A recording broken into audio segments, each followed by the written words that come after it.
Let's make spiced chicken and veggie bowls. To start with the chicken, here's what you'll need. To begin preparing your spice rub, peel and mince your 2 cloves of garlic. Set your garlic in a small bowl where you will then measure out the rest of your spices based on the measurements at the beginning of this video. These measurements are intended for 1 to 3 chicken breasts and the corn recipe found later in this video. However, if you need more, you can always double the recipe, or if you have too much, save the spices in a container for another time. Now let's prepare our chicken by cutting it into 2-inch cubes, setting in a dish, covering it with the spices, and drizzling with olive oil. Mix the chicken together, cover it, and allow to marinate in the refrigerator for 4 to 24 hours. As always, make sure you clean your surface. While the chicken marinates, let's work on components to our bowl, like the roasted corn salad. Your oven will need to be set at 400 degrees Fahrenheit for this recipe. Begin by peeling and roughly chopping your onion, then set it into a medium-sized bowl.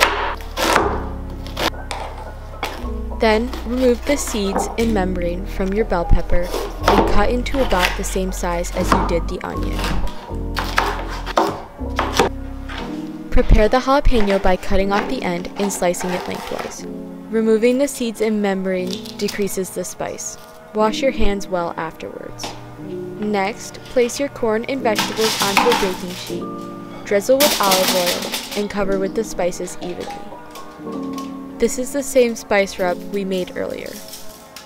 The pan should go in the oven looking like this, but finish looking like this. When the vegetables are finished, turn the oven down and put in the chicken. To finish the corn salad, put the vegetables with exception to the corn into a food processor and pulse it. It should look like this. Now cut your corn off the cob and put into a bowl with the vegetables. Add in your lime juice and stir. When the components for the bowls are ready, we can start compiling them. Begin with your base layer of rice or cauliflower rice. Now you can finish it with your chicken, corn salad, and any other toppings you desire. I'm using spinach and avocado. And finally, you can enjoy your results. This meal is also great for meal prepping ahead of time.